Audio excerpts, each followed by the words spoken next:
Bismillahirrahmanirrahim. Assalamualaikum warahmatullahi wabarakatuh. Alhamdulillah wassalatu wassalamu ala Rasulillah wa ala alihi wa sahbihi wa mawalah wa la hawla wa la quwata illa billahi wa ba'du. Hadirin dan hadirat yang dimuliakan Allah Subhanahu wa taala. Alhamdulillah, di malam hari ini kembali kita bisa duduk di Masjid Muhajirin. Salawat dan salam kita haturkan kepada Nabi besar Nabi Muhammad sallallahu alaihi wa ala alihi wasallam.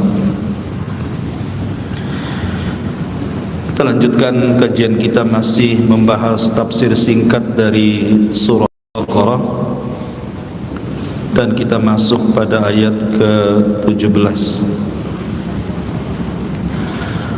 Allah Subhanahu wa taala berfirman, "Mathaluhum kamathalil ladzi istawqada nara falamma adha'at ma hawlahu dhahaba Allahu bi nurihim wa tarakahum fi dhulumatin la yubsirun summun bukmun umyun fahum la yarji'un." Permisalan mereka orang-orang munafik seperti permisalan orang yang minta dinyalakan api. Maka tatkala api itu menjadi terang dan menerangi sekitarnya, maka Allah Subhanahu wa taala hilangkan cahayanya dan Allah tinggalkan mereka dalam kegelapan sehingga mereka tidak bisa melihat. Mereka bisu tuli dan juga buta, dan mereka tidak akan bisa kembali.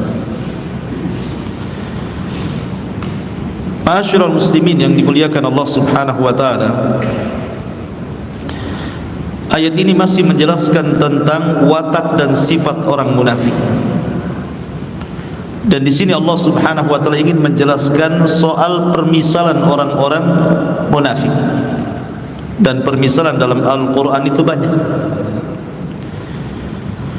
dan Allah Subhanahu wa ta'ala tidak pernah malu untuk membuat permisalan. Innallaha la yastahi an yadriba mathala. Allah tidak malu untuk membuat sebuah permisalan, dan dijadikan sebuah permisalan dalam Al-Quran itu untuk dijadikan ibrah dan pelajaran. Dan tidak ada yang tahu soal permisalan yang Allah buatkan misal dalam Al-Quran kecuali orang-orang yang punya ilmu. Makanya para ulama kalau membaca Al-Quran kemudian lewat di sebuah permisalan Allah, kalau mereka tidak paham mereka menangis. Kenapa para ulama menangis? Karena menunjukkan bahwa dia tidak ahli, dia tidak paham dengan permisalan itu. Padahal permisalan dibuat itu untuk dijadikan ibrah dan pelajaran. Lah di sini Allah Subhanahu wa taala membuat permisalan tentang orang-orang munafik. Permisalan dunia dan permisalan akhirat.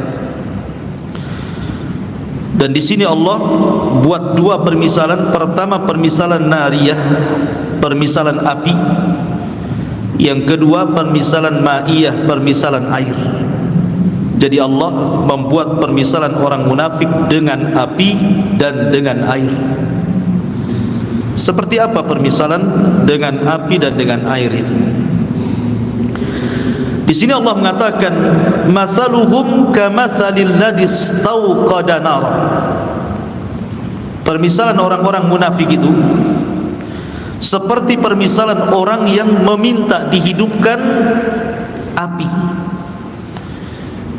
Seseorang meminta kepada orang lain untuk menghidupkan api. Maka setelah api itu nyala, tentu akan terang. Kalau api dihidupkan kan tentu akan keluar cahaya dari api itu. Falamma adha'at ma haulahu. ketika kemudian api itu sudah terang dan cahayanya kemudian menyinari di sekelilingnya, di sekitarnya, zahaballahu binurihim, tiba-tiba Allah hilangkan cahayanya. Apinya tetap tapi cahayanya hilang. Kan aneh gitu ya, biasanya api itu pasti ada cahaya. Ini enggak, apinya nyala tapi cahayanya enggak ada. Wa tarakahum fi dhulumat. Bukan masalah itu saja, setelah hilang cahayanya kemudian tinggal apinya saja, maka api itu justru menyakiti mereka. Karena ada api pasti ada asap. Sudah gelap, kemudian keluar asap yang kemudian meliputi sekitarnya, kemudian di tengah malam. Makanya Allah mengatakan la yubsirun, menjadikan mereka tidak bisa melihat. Apa maksudnya di sini? Kenapa Allah Subhanahu wa taala mempermisalkan orang-orang munafik seperti orang yang meminta dihidupkan api? Maksud api di sini adalah dinul Islam, agama Islam. Jadi orang-orang munafik meminta bahwa dirinya supaya diakui keislamannya. Jadi orang-orang munafik itu masuk Islam supaya diakui keislamannya oleh manusia, bukan oleh Allah. Sehingga ketika kemudian Islamnya bermanfaat untuk dirinya, Islamnya kan untuk bermanfaat untuk dirinya, karena kalau orang sudah masuk Islam terjaga hartanya, terjaga darahnya, terjaga kehormatannya, terjaga keluarganya. Dia bisa menikahi wanita-wanita muslimah. Dia diperlakukan seperti perlakuan terhadap orang-orang muslim. Artinya orang-orang munafik itu mendapatkan manfaat di dunia. Seperti di sini permisalan api. Ketika kemudian apinya sudah nyala, dia pun sudah masuk Islam, begitu. Kemudian dengan api yang menyala itu manfaat di sekelilingnya, artinya dia pun mendapatkan manfaat dari Islam itu. Tetapi ketika dia sudah meninggal dunia, masuk ke alam kubur, kemudian nanti dibangkitkan di padang mahsyar, zahaballahu binurihim, maka di kuburan mereka tidak akan mendapatkan cahaya Islam itu. Mereka gelap, enggak manfaat keislaman di dunia yang sama sekali. Zahaballahu binurihim, maka Allah hilangkan cahaya mereka. Wa tarakahum, dan Allah biarkan mereka dalam kuburan-kuburan mereka atau di padang mahsyar mereka, fi dhulumah, di atas kegelapan-kegelapan, la yubsirun, dan mereka tidak bisa melihat. Begitulah Allah Subhanahu wa taala membuat permisalan orang-orang munafik. Di dunia memang kesannya mereka sama dengan kita muslim, tapi di akhirat baru nampak kekafirannya. Karena sekali lagi orang munafik itu menampakkan Islam dan menyembunyikan kekafiran. Itu disebut munafik. Makanya Allah Subhanahu wa taala katakan summun, karena orang munafik itu mereka bisu, bukan tidak bicara, tidak bisa bicara, mereka tidak mau bicara dengan kebenaran. Bukmun, mereka tuli karena tidak mau mendengar kebenaran. Umyun, mereka buta karena tidak mau melihat kebenaran. Lah kalau lisannya tidak mau mengucapkan kebenaran, kemudian telinganya tidak mau mendengar kebenaran, kemudian matanya tidak mau melihat kebenaran, pasti la yarji'un, enggak mungkin mereka kembali. Bagaimana cara kembali kepada hidayah sementara alat-alat hidayah mereka tutup? Ya. Kan alat-alat ilmu itu mata, alat ilmu. Kemudian telinga, alat ilmu. Penglihatan, kemudian lisan, alat ilmu. Lah kalau alat-alat ilmunya ditutup, mungkinkah orang ini akan kembali kepada hidayah? Mustahil, la yarji'un. Makanya Allah mengatakan fahum la yarji'un, mereka akan kembali. Orang munafik itu selamanya mereka akan munafik, tidak akan kembali ke dalam Islam yang hakiki. Ini permisalan yang pertama. Ini disebut permisalan nariyah namanya, permisalan dengan api. Kemudian yang kedua, permisalan dengan air. Allah mengatakan au qasayyibin minas sama fihi dhulumatun wa ra'dun wa barqun yaj'aluna asabi'ahum fi adhanihim minas sawa'iqi hadharal maut wallahu muhitum bil kafirin. Permisalan yang kedua yang disebut dengan permisalan ma'iyah, permisalan air, atau kasayyibin minas sama. Kondisi orang-orang munafik itu seperti hujan yang turun sangat deras dari langit. Fi dhulumat, maksudnya di tengah-tengah kegelapan malam. Jadi sudah malam gelap gulita, tiba-tiba hujan turun sangat deras-derasnya. Cukup sampai di situ? Tidak. Tiba-tiba aradun, ada kilat, wabarkun, ada petirnya lagi, sehingga yaj'aluna asabi'ahum, karena takut di malam hari hujan deras, ada guntur, ada petir, ada kilat, takut menyambar-nyambar telinga mereka, maka mereka tutup telinga-telinga mereka dengan asabi'ahum, dengan jari-jari mereka, fi adhanihim, pada telinga-telinga mereka, minas sawaiki hadaral maut, karena takut terkena kilatan guntur, karena mereka takut dengan kematian. Wallahu muhitum bil kafirin, dan Allah meliputi orang-orang kafir. Maksudnya begini, Allah subhanahu wa ta'ala hendak mempermisalkan kepada kita permisalan orang munafik ketika mendengarkan Al-Quran. Jadi permisalan yang kedua ini, permisalan orang-orang munafik ketika mendengarkan Al-Quran. Maka ketika mereka mendengarkan Al-Quran itu seperti permisalan ma'iyah ini. Jadi seolah-olah Al-Quran yang mereka dengar itu hujan yang sangat deras dicampur dengan guntur, petir dan kilat, sehingga mereka tidak mau mendengar Al-Quran itu dan menutup telinga-telinga mereka dengan tangan mereka. Jadi orang-orang munafik itu alergi dengan Al-Quran. Kalau dibacakan kepada mereka, mereka enggak mau dengar. Itulah sifat-sifat orang munafik. Karena mereka hanya ingin diakui saja keislamannya oleh kaum muslimin, tapi tidak benar-benar mencari keislaman. Makanya mereka, Allah mengatakan yaj'aluna asabi'ahum, ketika mereka mendengar Al-Quran, mereka jadikan jari-jari mereka menutup telinga-telinga mereka, minas sawaiki hadar, karena kuatnya pengaruh Al-Quran kepada orang-orang munafik ini. Seolah-olah mereka takut dengan kematian, saking takutnya dengan Quran. Seperti itulah orang-orang munafik. Ini permisalan di dunia orang munafik seperti itu. Mereka tidak mau mendengarkan Al-Quran, dan Al-Quran seperti petir bagi mereka. Yakadul barqu yakhtafu absarahum, hampir-hampir petir itu menyambar pandangan-pandangan mereka. Kemudian Allah permisalkan bagaimana orang-orang munafik di akhirat. Kullama adha'a lahum masyaw fihi, apabila ada cahaya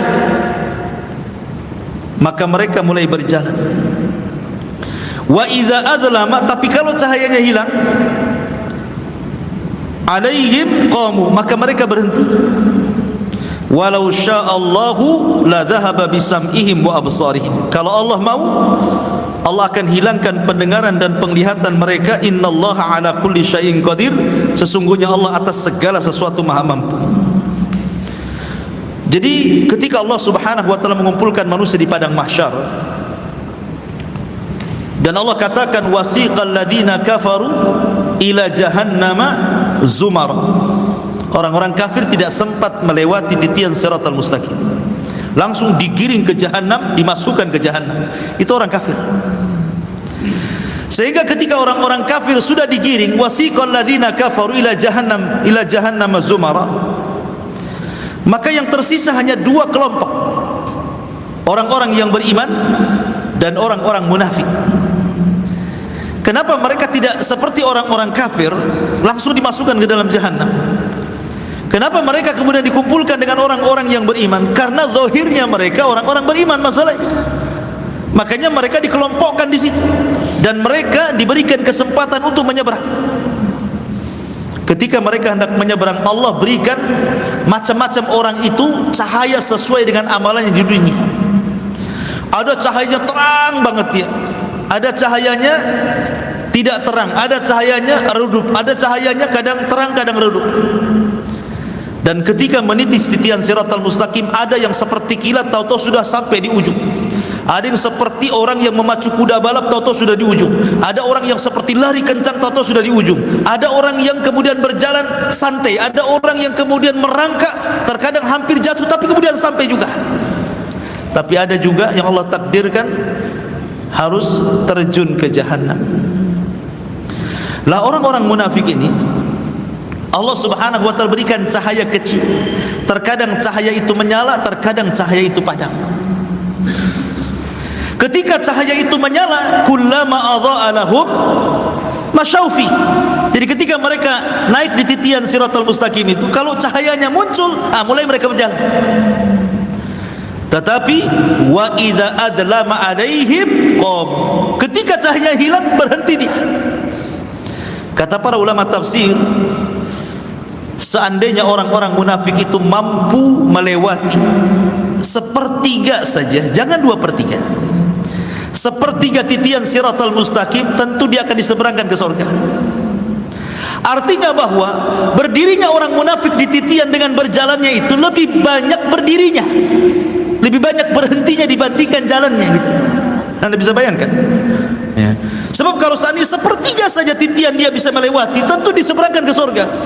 Tetapi ketika dia banyak berhenti dibandingkan jalan, maka mereka akan sampai ke neraka, bukan ke surga.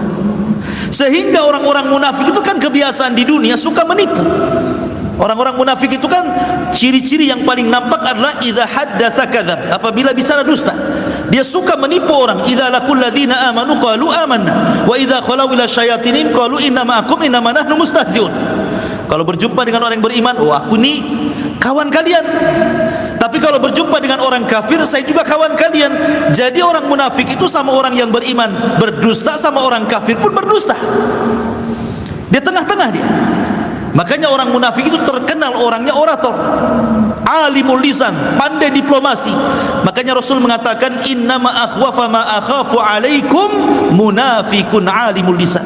Yang paling aku takutkan terjangkit penyakit kepada umat ini, munculnya para diplomasi dari kalangan munafikin, yang orang yang pandai bicara, melobi sana sini maksudnya. Makanya Allah mengatakan tu'jibuhum qauluhum, tu'jibuka qauluhum bi afwahihim. Jadi kalau mereka ngomong itu memang luar biasa orang munafik. Karena Abdullah ibn Ubay bin Salul, tokoh munafik itu luar biasa kalau ngomong itu. Itulah cirinya orang munafik. Lah ketika di dunia dia bisa mengelabui orang yang beriman, rupanya ketika menyeberang titian siratal mustaqim, dia pun mau berusaha mengelabui orang-orang yang beriman. Allah sebutkan dalam surah Nur, ketika orang-orang yang beriman lewat dan tentu membawa cahaya, apa kata orang munafik? Naktabis min nurikum, katanya. Tunggu dulu, aku ingin berjalan bersama kamu dan mengikuti cahayamu. Ya, di dunia dia bisa mengelabui orang yang beriman, di akhirat mana bisa ya. Maka orang-orang yang beriman yang ketika berjalan di titian siratal mustaqim, kemudian orang munafik mengatakan naktabis min nurikum, tolonglah berhenti dulu, saya ingin ikut cahayamu. Maka orang mukmin mengatakan tidak, faltamis mi waraikum, cari di belakang kalian, katanya. Akhirnya orang munafik kembali, rupanya ada semacam jidar, semacam tembok yang zahirnya itu rahmat, tapi belakangnya adalah azab. Ya, zahiruhu rahmah. Jadi zahirnya rahmat, tetapi belakangnya adalah min kibalihi azab. Akhirnya ketika masuk ke tembok itu disangkanya dia akan selamat, malah masuk ke dalam jahanam gitu ya. Naudzubillah. Ya, orang munafik di dunia bisa melabui, tapi di akhirat siapa yang bisa dikelabui dia? Ini permisalan orang-orang munafik yang disebut dengan permisalan ma'iyah, permisalan api.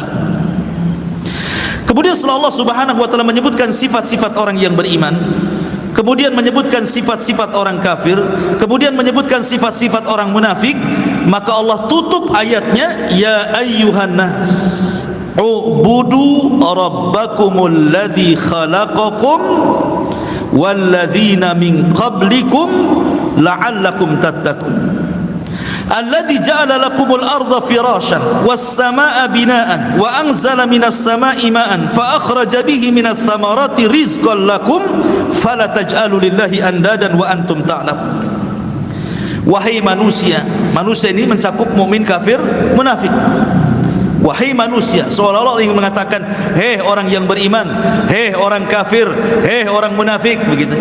U'budu rabbakum, sembah Rabb kalian, tauhidkan Rabb kalian. Alladzi khalaqakum, yang telah menciptakan kalian, walladzina min qablikum, dan menciptakan orang sebelum kalian, la'allakum tattaqun, agar kalian bertakwa.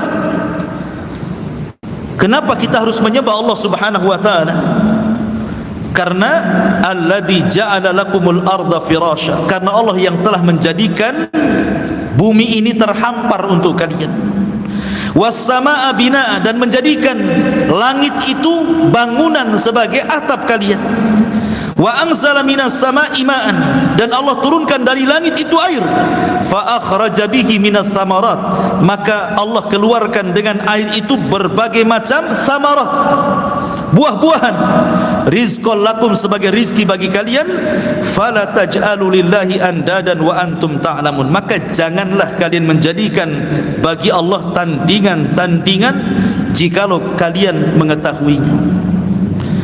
Ada sebuah kaidah yang harus diketahui seorang mukmin tentang nikmat Allah, kenapa kita harus menyembah Allah Subhanahu wa taala. Pertama, al-ijad. Pertama, al-ijad. Kemudian yang kedua, al-i'dad. Kemudian yang ketiga, al-imdad. Kemudian yang keempat, al-irsyad. Kemudian yang kelima, al-is'ad. Ini kaidah kehidupan namanya. Ijad, i'dad, imdad, irsyad, is'ad. Antum yang belajar bahasa Arab paham artinya. Yang enggak bisa bahasa Arab ya sudah dengerin aja. Yang pertama, ijad. Ijad itu artinya mengadakan, menciptakan. Yang menciptakan alam semesta ini adalah Allah. Allah yang menjadikan ada langit, ada bumi, dan ada apa yang ada di permukaan bumi, dari lautnya, dari gunungnya, dari macam-macamnya. Ini disebut ijad. Allah menciptakan segala sesuatunya. Untuk siapa? Untuk kita. Ya, kenapa Allah ciptakan laut berbagai macam ikannya? Kenapa Allah menciptakan hutan berbagai macam buah-buahannya dan binatang-binatangnya? Kenapa Allah menciptakan sawah berbagai macam biji-bijiannya? Itu untuk siapa? Untuk kita, manusia. Allah ciptakan itu semua, itu yang disebut dengan ijad. Ini satu. Setelah Allah Subhanahu wa taala ciptakan nih fasilitas ini untuk kita, baru yang kedua disebut i'dad. Allah persiapkan semuanya. Jadi setelah Allah menciptakan langit dan bumi, Allah persiapkan semuanya itu. Ini lautan sebelah sini, ini sungai sebelah sini, ini hutan sebelah sini, ini daratan sebelah sini, ini yang lautan sebelah sini. Allah persiapkan semuanya. Setelah Allah ciptakan itu, Allah atur tuh satu-satu tuh dengan tertibnya. Allah mengatur mana posisi laut, mana posisi gunung, mana posisi hutan, semua diatur oleh Allah Azza wa Jalla. Untuk siapa? Untuk kita. Kemudian yang ketiga, al-imdad. Al-imdad itu artinya Allah perbanyak. Ketika Allah Subhanahu wa taala ciptakan umpamanya ini satu buah mangga. Satu buah mangga akhirnya berbuah sampai ratusan buah mangga. Kemudian dari buah mangga yang ratusan itu kan ada biji dalamnya tuh. Akhirnya dari setiap satu biji itu tumbuh mangga yang pertama, mangga kedua, mangga ketiga. Dari satu mangga akhirnya jadi 100 mangga dari biji itu. Itu disebut imdad. Allah tidak membiarkan adanya kepunahan. Tetap satu pohon ini akan menghasilkan ribuan pohon. Nanti dari ribuan pohon jutaan pohon, dari jutaan pohon miliaran pohon, gitu loh maksudnya. Jadi Allah tidak akan membiarkan adanya kepunahan. Untuk siapa? Untuk kita. Bahkan ada satu buah itu sampai ribuan bijinya tuh. Itu kalau ribuan biji tumbuh ya, sebanyak itu tumbuh-tumbuhan, itu disebut imdad. Kemudian setelah imdad, yang keempat irsyad.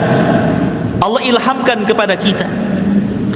Allah ilhamkan kepada manusia mana yang boleh dimakan, mana yang tidak boleh dimakan, mana ikan yang beracun, mana yang tidak, mana buah-buahan yang enak, mana yang tidak, mana yang boleh dimakan, mana yang tidak, mana daun-daunan yang bisa dimakan, mana tidak. Allah ilhamkan kepada kita berbentuk irsyad. Diarahkan begini, ini yang boleh, ini yang tidak, ini yang boleh, ini yang tidak. Kemudian yang terakhir is'ad. Baru Allah berikan kebahagiaan. Dengan makan ini akhirnya kenyang, dengan makan ini akhirnya sehat, dengan makan ini akhirnya sehat, sembuh, macam-macam kan. Coba bayangkan, ini semua nikmat dari Allah kan. Pertama Allah ciptakan, Allah persiapkan, Allah perbanyak, Allah arahkan, Allah berikan kebahagiaan. Itu yang Allah katakan, alladzi ja'ala lakumul arda firasya. Allah jadikan bumi terhampar, ijad. Kemudian was-samaa'a bina'an, imdad. Wa anzala minas samaa'i ma'an fa akhraja bihi minas thamarati rizqan lakum. Ada rizki, ada imdad dan ada irsyad, dan di sini juga ada is'ad. Lah dari 5 kaidah ini Allah hanya minta kepada kita, fala taj'alu lillahi andadan wa antum ta'lamun. Jangan jadikan Allah itu tandingan, karena yang memberikan nikmat itu Allah kepada kita. Kalau saya analogikan seperti ini, seandainya nih saya punya anak ini saya sekolahkan mulai dari TK, kemudian SD, kemudian SMP, kemudian SMA, kemudian kuliah, S1, S2 sampai doktor, sampai profesor, sampai punya perusahaan, sampai kaya dia. Saya yang arahkan dari bayi, dari brojol sampai jadi pengusaha. Sudah sukses, ini pengusaha ini, anak saya ini. Tiba-tiba kemudian dia mengirim uang bulanan sebagai balas budinya, bukan ke saya yang membesarkan, tetapi ke tetangga saya. Marah enggak antum itu kalau punya anak kayak gitu? Antum yang besarkan, antum yang nyekolahkan, gila sudah ada gaji dikirim ke tetangganya. Apa enggak murka kita ini? Seperti itulah Allah Subhanahu wa taala. Walillahi matsalul a'la. Loh, Allah yang kasih semuanya, tiba-tiba Tuhan lain pula yang antum sembah. Apa enggak murka Allah Subhanahu wa taala? Makhluk aja bisa murka tuh. Kalau seandainya semua yang kita berikan tiba-tiba balas budinya kepada orang lain, kita aja bisa murka. Walillahi matsalul a'la. Tentu permisalan Allah lebih tinggi lagi dibandingkan permisalan kita. Maka tentu Allah Subhanahu wa taala akan murka kalau kita mengambil sesembahan selain daripada Allah. Sementara Allah sudah jadikan bumi terhampar untuk kita, langit sebagai atap untuk kita, segala air, buah-buahan, binatangnya, macam-macamnya untuk kita. Tiba-tiba yang disembah pula berhala. Apa enggak murka Allah kan? Dari sini ikhwatu fiddin muliakan Allah Azza wa Jalla. Maka di sini Allah ajarkan tauhid, bahwa menyembah Allah itu penting karena Dia yang telah menciptakan kita dan mengatur kita dan memberikan rizki kepada kita, dan segala sesuatu sudah ditakdirkan kepada kita. Maka tidak layak bagi kita untuk menyekutukan selain daripada Allah Subhanahu wa taala. Kemudian Allah mengatakan, wa in kuntum fi raibin mimma nazzalna ala abdina fa'tu bi suratin min mithli wad'u syuhada'akum min dunillahi in kuntum sadiqin fa illam taf'alu wa lan taf'alu fattaqun nar allati waquduha an-nas wal hijarah uiddat lil kafirin. Di sini Allah Subhanahu wa taala menjelaskan perkara lain tentang Al-Qur'an. Jadi sampai 22 ini berbicara tentang sifat-sifat orang yang beriman, orang kafir dan orang munafik, dan ditutup dengan disuruhnya kita menyembah Allah Azza wa Jalla. Maka sekarang masuk pada bab lain tentang Al-Qur'an. Allah Subhanahu wa taala mengatakan, wa in kuntum fi raibin, jika kalian ragu-ragu. Oh, mungkin jangan-jangan si Muhammad itu merekayasa Quran, Atau jangan-jangan ada jin yang mengajarkan kepada Rasul itu Al-Quran. Atau jangan-jangan mungkin Muhammad itu menyadur Al-Quran dari kitab-kitab sebelumnya. Atau kalau jangan-jangan kan ada orang yang ragu-ragu dengan Quran itu. Kalau memang kalian ragu-ragu dengan Al-Quran, bahwa Quran itu tidak datang dari Allah subhanahu wa ta'ala, maka Allah subhanahu wa ta'ala katakan, fa mimma nazzalna ala abdina fa'tu bi suratin. Coba datangkan satu surat saja, tidak usah satu Quran, satu surat saja. Dalam sejarah, dari orang-orang yang mengaku Nabi dan Rasul, mengklaim dirinya Nabi dan Rasul, tidak ada yang pernah membuat surat dalam Al-Quran kecuali Musailamah Al-Kadzdzab. Kan banyak nabi-nabi palsu itu bermunculan. Banyak nabi palsu di zaman Rasul sudah ada. Ya, di zaman Rasul, sebelum wafatnya Rasul, di situ ada Tulaiha ibn Khuwailid, ada Al-Aswad Al-Ansi, ada Saja'ib bintul Haris. Kemudian di zaman tabi'in ada Mukhtar ibn Ubaid Al-Thaqafi. Kemudian ada lagi di zaman belakangan-belakangan ini pendiri Ahmadiyah namanya Hadrat Mirza Ghulam Ahmad. Dan banyak lagi di Indonesia juga ada Ahmad Musaddiq. Itu apa, siapa yang ngaku nabi palsu? Saya tidak pernah mendengar dari mereka ada wahyu yang mereka rangkai kecuali Musailamah Al-Kadzdzab. Yang pernah merangkai surat-surat yang ingin menandingi Al-Quran itu cuma Musailamah Al-Kadzdzab. Sebab itulah maka tersemat kalimat kadzab di belakangnya, kalimat pendusta itu. Kenapa? Karena dia tidak sanggup menciptakan ayat seperti atau surat seperti yang diturunkan Jibril kepada Nabi SAW. Tapi nabi-nabi palsu kan tidak ada di belakangnya kadzab kan? Pemanya Al-Aswad Al-Ansi Al-Kadzdzab membayangkan itu, ataupun Tulaiha ibn Asad Al-Kadzdzab, atau siapa, Hadrat Mirza Ghulam Ahmad Al-Kadzdzab membayangkan. Tapi Musailamah itu ada buntutnya Al-Kadzdzab di situ. Ada buntut di belakang nama Musailamah itu Al-Kadzdzab, si pendusta. Kenapa? Karena dia pernah mencoba membuat beberapa surat semisal Al-Quran konon yang menurut dia, tetapi Al-Quran tidak bisa ditandingi. Ketika Amr bin As radhiyallahu an, waktu itu masih kafir Amr bin As itu. Karena Amr bin As itu walaupun pimpinan Quraisy, dia masuk Islam kan belakangan bersama Khalid ibn Walid. Itu jauh-jauh setelah Nabi hijrah baru Khalid bin Walid itu masuk Islam bersama Amr bin As, karena dua-duanya sama-sama tokoh masalahnya. Ya, tokoh-tokoh itu susah ya, kalau untuk masuk Islam itu susah kalau sudah jadi tokoh itu. Ya. Jadi Amr bin As ini kan berkawan dengan Musailamah Al-Kadzdzab, satu geng tuh dengan Musailamah Al-Kadzdzab. Jadi Amr bin As suatu ketika bertandang ke Bani Hanifah, ke kabilahnya Musailamah Al-Kadzdzab di Yamamah sana. Berjumpalah Amr bin As ke rumah Musailamah Al-Kadzdzab, kemudian berbincang-bincang.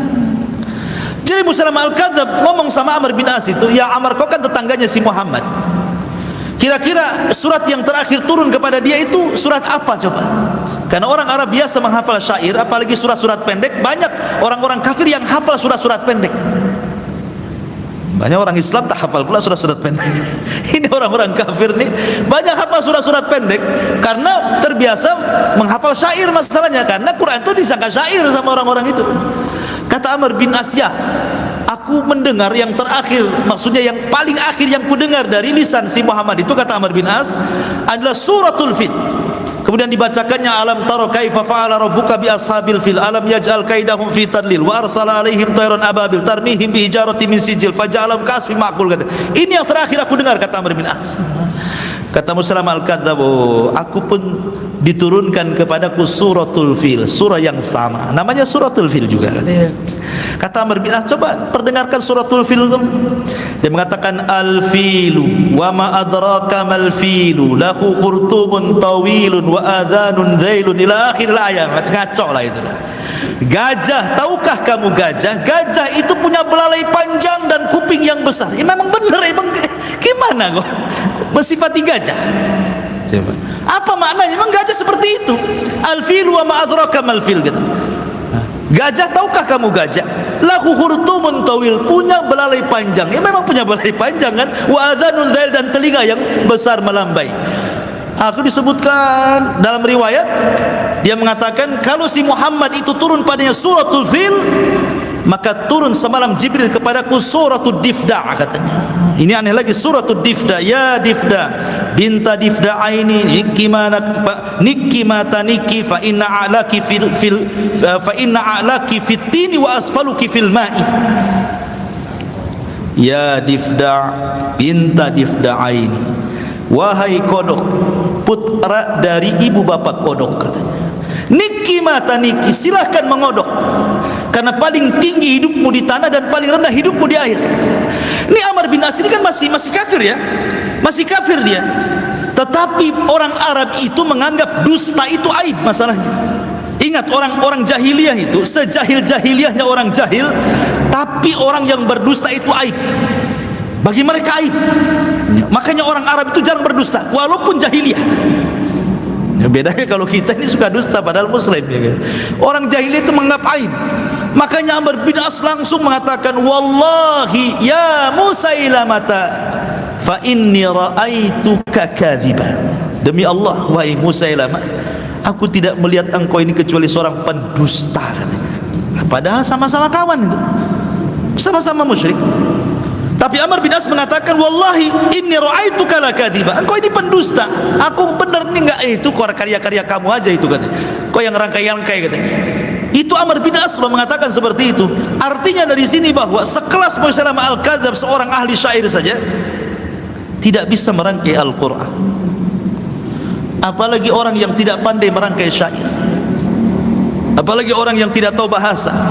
Makanya sering saya katakan di permulaan ketika kita membahas surah Al-Baqarah, kenapa Allah Subhanahu wa taala memulakan surah Al-Baqarah itu dengan alif lam mim? Kenapa? Kenapa surah Al-Baqarah dimulai dengan kalimat alif lam mim?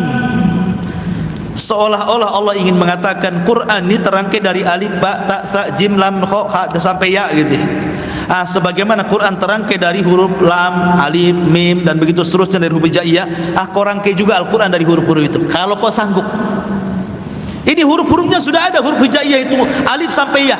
Sekarang kau rangkailah Quran itu dari huruf-huruf ini, kalau kalian sanggup. Makanya Allah mengatakan di sini, fa'tu bi suratum min mithli. Datangkan semisal Quran, satu surat saja. Cukup sampai di sini.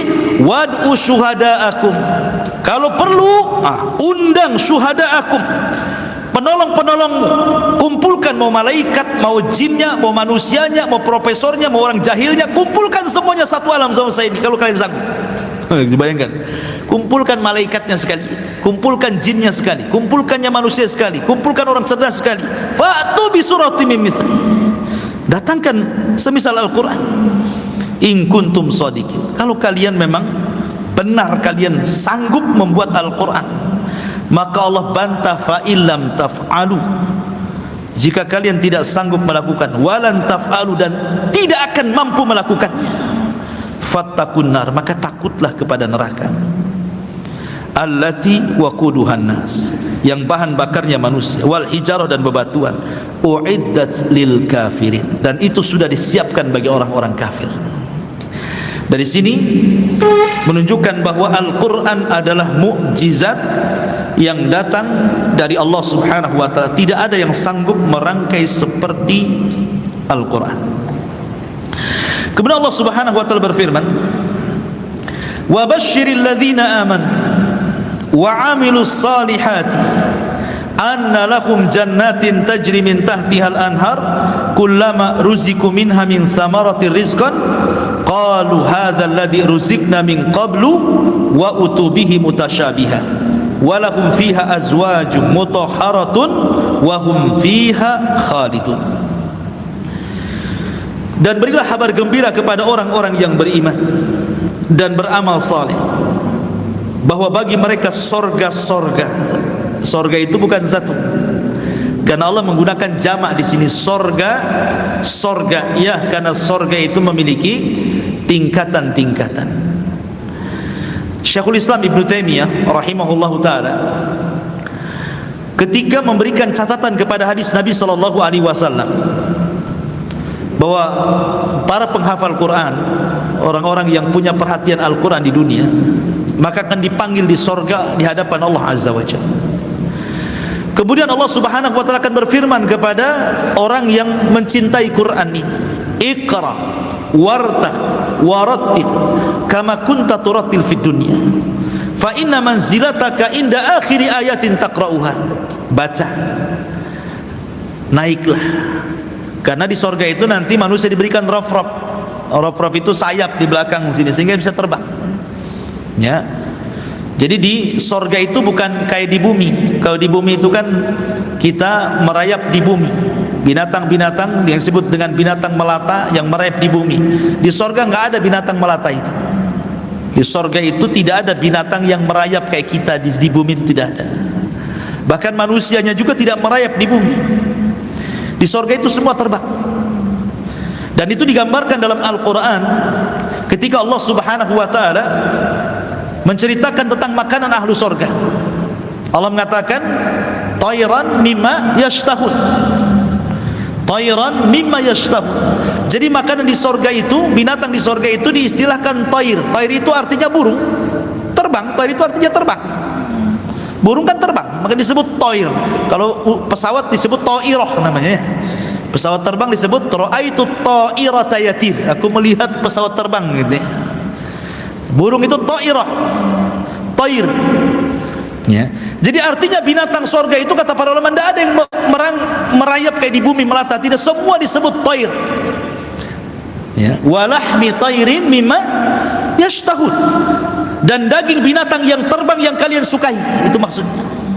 Artinya dari sini ketika kalimat tayrin adalah nakirah, berarti semua binatang di sorga itu terbang. Kambing terbang, unta terbang, kuda terbang, semua terbang. Antum aja terbang, ya. Di dunia pengen terbang, cita-citanya jadi Superman kan itu. Nanti jadi Superman semua di sana. Karena punya sayap. Semua dikasih rop-rop. Karena bangunan sorga itu tergantung-gantung. Ya. Jadi Allah Subhanahu wa taala katakan kepada para penghafal Quran itu, Iqra, baca. Wartaq, naik. Sambil baca Quran itu dinaikkan sayapnya, sambil naik melewati satu tingkatan sorga, dua tingkatan sorga, tiga tingkatan, terus sampai beberapa tingkatan ke atas. Warattil, dan tartilkan bacaanmu sebagaimana kau tartilkan bacaan Quranmu di dunia. Fa inna manzilataka, di sini syahidnya, fa inna manzilataka inda akhiri ayatin taqra'uha, karena tingkatanmu di sorga kata Allah disesuaikan dengan banyak tidaknya engkau membaca Quran di dunia. Makin sering baca Quran di dunia, maka makin tinggi tingkatannya di sorga. Dan orang yang paling sering membaca Quran pasti penghafal Quran. Tidak percaya? Coba orang menghafal Quran itu, kadang satu ayat diulang-ulang pengen hafal. Nah, berapa kali itu? Ada satu ayat itu sampai 100 kali dia baca supaya bisa hafal kan? Nah, kalau antum baca Quran saja paling terus satu ayat, tapi penghafal Quran beda dia. Kalau dia menghafal Quran itu satu ayat saja ratusan kali biar hafal, kan dia paling banyak membaca Qurannya deh. Kalau tidak menghafal Quran sedikit bacaannya. Kalau penghafal Quran pasti banyak. Waktu menghafal aja dia beribu-ribu dia ayat dia baca supaya hafal. Satu ayat saja diulang-ulang berkali-kali. Ya. Jadi kata Syekhul Islam Ibnu Taimiyah rahimahullahu taala, ketika Allah mengatakan fa inna manzilataka inda akhiri ayatin taqra'uha, kedudukanmu di sorga itu disesuaikan dengan ayat yang kau baca akhir di dunia itu. Kata Imam Ibnu Taimiyah, ajtahidu, aku beristihad, kata dia, bahwa inna darajatin fil jannah, sesungguhnya tingkatan-tingkatan sorga itu ka'adadi ayatin, ka'adadi jumlati ayati minal Quran, sejumlah ayat dalam Al-Quran. Berapa ayat dalam Al-Quran? 6.400-an lebih, kurang lebih lah 6.400-an. Kalau nggak yakin ya, itu hitung sendiri di rumah. Tuh 2, 3, ya gitu. 6.400-an lebih, kurang lebih. Itu jumlah ayat se-Al-Quran. Artinya kalau seandainya jumlah ayat itu 6.400 kurang lebih, maka segitu jugalah jumlah tingkatan sorga itu. Dan satu tingkatan sorga ke tingkatan sorga kedua itu jaraknya seperti langit dan bumi. Jarak antara sorga, tingkatan sorga ke tingkatan sorga berikutnya itu seperti jarak langit dan bumi. Sementara tingkatan di sorga itu jumlahnya 6.400 kurang lebih sesuai dengan jumlah ayat dalam Al-Quran. Berarti tingkatan sorga itu banyak. Makanya Allah mengatakan di sini annalahum jannatin, sorga-sorga. Karena sorga itu banyak dan ada tingkatannya. Kemudian Allah mengatakan tajri min tahtihal anhar, di mana di bawah sorga itu mengalir sungai-sungai. Sungai di sorga jangan sama dengan sungai di dunia. Sungai di dunia itu harus ada tembok kiri kanan, kalau enggak akan mengalir ke kemana-mana airnya, maka harus dibendung, ya kan? Lihat tuh kalau orang buat parit tuh, pasti akan dibuat di dinding sebelah sini, dinding sebelah sini, baru mengalir airnya di tengah. Di sorga itu enggak ada dinding sebelah kanan, dinding sebelah kiri. Jadi alirannya ya begitu saja ngalir, tapi tidak tumpah ke kiri, tidak tumpah ke kanan. Kalau di dunia, kalau tidak di dinding tumpah ke kiri ke kanan kan, nggak lurus kemana-mana, jadi telaga jadinya kan. Ya. Tapi di sorga itu kata para ulama tidak ada jidar. Jadi sungainya itu tidak ada kiri kanan, nggak ada dinding, tetapi mengalir seperti itu. Indahnya luar biasa, kuasa Allah Azza wa Jalla. Ya. Kemudian juga kalimat anhar, kenapa menggunakan jamak? Tidak nahrun, tidak mufrad? Karena memang surga itu memiliki banyak sungai, bukan satu saja. Dalam ayat yang lain Allah Subhanahu wa taala mengatakan fiha dari min labanin lam yataghayyar ta'am. Ada sungai susu. Min ma'in dari air yang tidak berubah warnanya. Kemudian min labanin lam yataghayyar ta'mu. Kemudian dari air susu yang tidak pernah berubah rasanya. Kemudian min asalin musaffa. Kemudian dari air madu yang tersaring. Kemudian min khamrin ladzati lisyaribin. Dari khamar yang lezat bagi para peminumnya.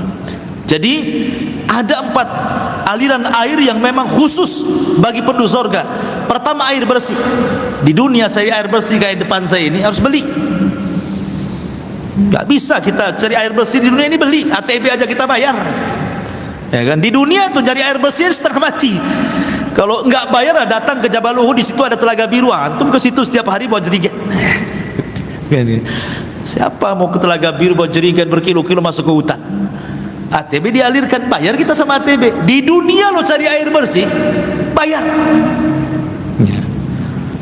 Kemudian yang kedua, air susu yang tidak berubah rasanya. Kalau kita minum nih sekarang, sedulah pulang ke rumah, ambil susu, masukkan ke gelas, jangan diminum, biarkan 2 bulan. Setelah 2 bulan coba minum, kira-kira rasanya gimana tuh? Setelah 2 bulan dibiarin, habis itu diminum. Kalau nggak mencret, ya nggak tahu saya. Ya. Sudah fermentasi, sudah rasanya agak karu-karuan kan? Itu susu di dunia. Sementara Allah mengatakan min labanin lam yataghayyar ta'mu. Susunya di surga itu tidak berubah-berubah. Subhanallah, ini kan luar biasa. Kemudian min asalin musaffa.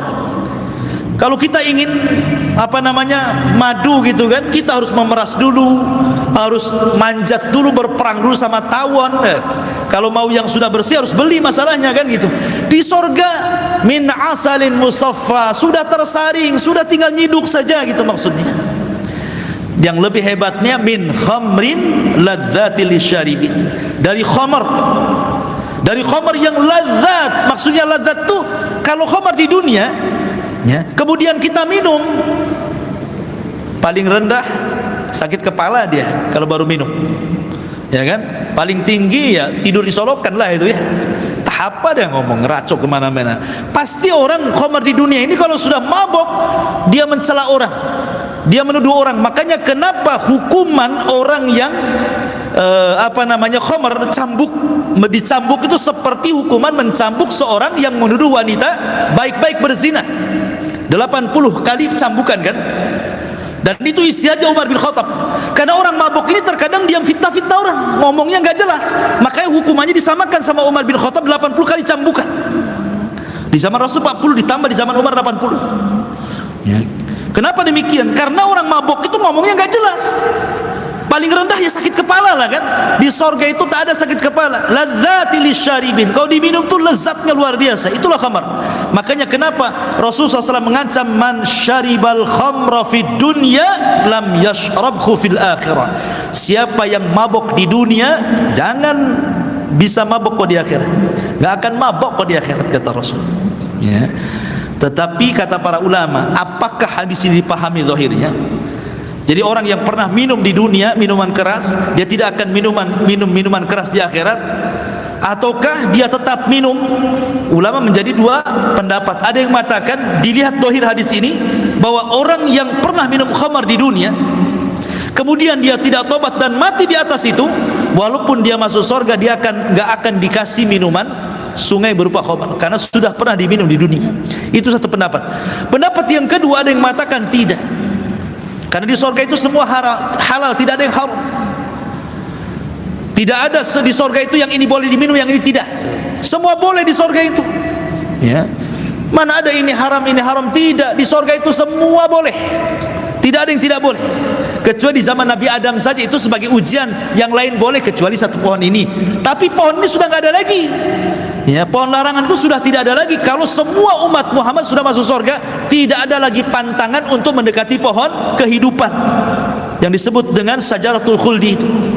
Itu hanya untuk ujian kepada Adam karena sebuah hikmah, karena Adam harus diterjunkan ke bumi, karena Allah yang mengatakan inni ja'ilun fil ardi khalifah, aku jadikan di bumi. Kenapa Adam di sorga? Ya makanya harus turun ke bumi, karena Allah mengatakan di bumi masalahnya kan.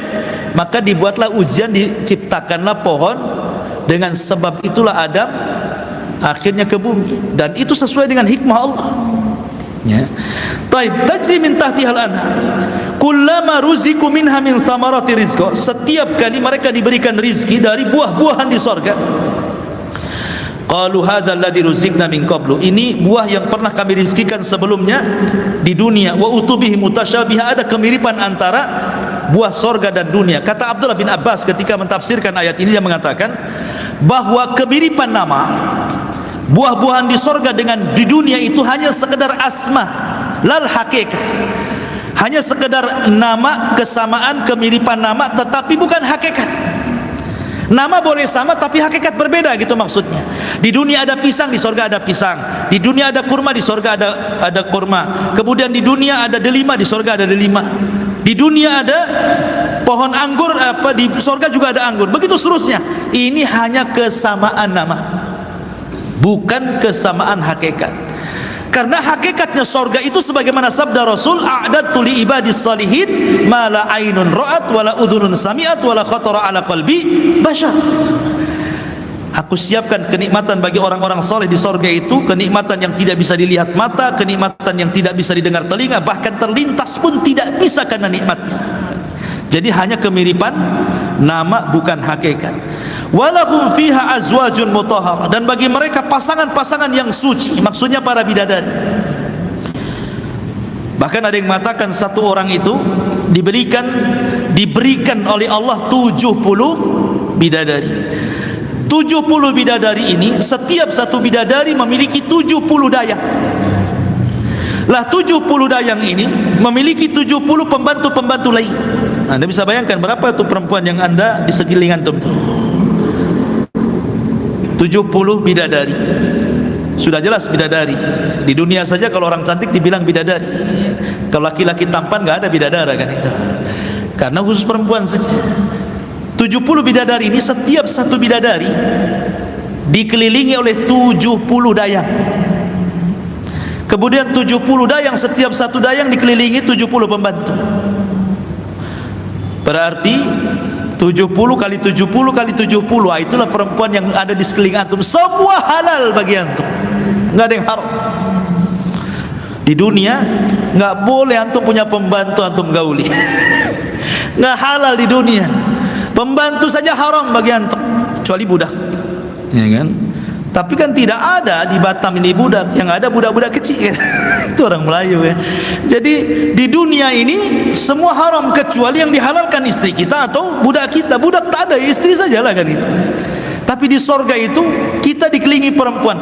Kenapa di sini Allah Subhanahu wa taala menyebut walakum fiha azwajum mutahhar? Dan bagi mereka para laki-laki itu di sorga itu diberikan pasangan-pasangan yang suci. Dan Al-Quran lebih banyak menceritakan tentang bidadari bagi nikmatnya laki-laki, karena di dunia saja laki-laki itu tidak suka dengan yang lain kecuali dengan perempuan. Makanya Allah akan memberikan kesukaan itu. Ketika Adam diciptakan dan dimasukkan ke sorga, Allah tidak ciptakan burung yang bisa bicara supaya menemani Adam di sorga, atau Allah ciptakan semacam tumbuh-tumbuhan atau pohon-pohon yang cantik dan bisa ngobrol dengan Adam di sorga. Tidak, Allah tidak ciptakan itu karena Adam tidak suka itu. Ya. Tapi Allah ciptakan dari tulang rusuknya Hawa. Setelah ciptakan Hawa inilah Adam tenang. Ya. Bisa saja kan Allah ciptakan burung, Allah ciptakan binatang-binatang untuk menemani Adam di sorga kan? Tapi Allah tidak ciptakan itu. Justru Allah ciptakan pasangannya dari tulang rusuknya. Ya, karena Allah mengatakan wa min ayatihi an khalaqalakum min anfusikum azwaja litaskunu ilaiha.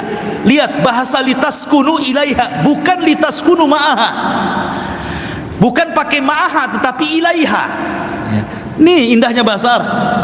Kenapa Allah mengatakan litaskunu ilaiha bukan litaskunu ma'aha? Kalau litaskunu ma'aha hanya sekedar satu rumah tapi tidak ada kebahagiaan. Kita nikah itu bukan untuk satu rumah dengan pasangan. Kalau hanya satu rumah saja buat apa? Ya. Tetapi litaskunu ilaiha, supaya hati kita tenang dengan dia. Walaupun tidak ada atapnya rumah kita, gitu maksudnya. Kalau hanya satu rumah saja, betapa banyak suami istri satu rumah tetapi tidak tenang, bercerai, enggak jelas-jelas di situ kan? Itulah bahasa Quran, kenapa diciptakan pasangan bukan untuk serumah, supaya kita tenang dengan dia, gitu maksudnya. Lah Adam itu diciptakan Hawa seperti itu. Walahum fiha azwajum mutahharatun wa hum fiha khalidun, dan Allah kekalkan mereka di sorga. Ingat kekekalan sorga.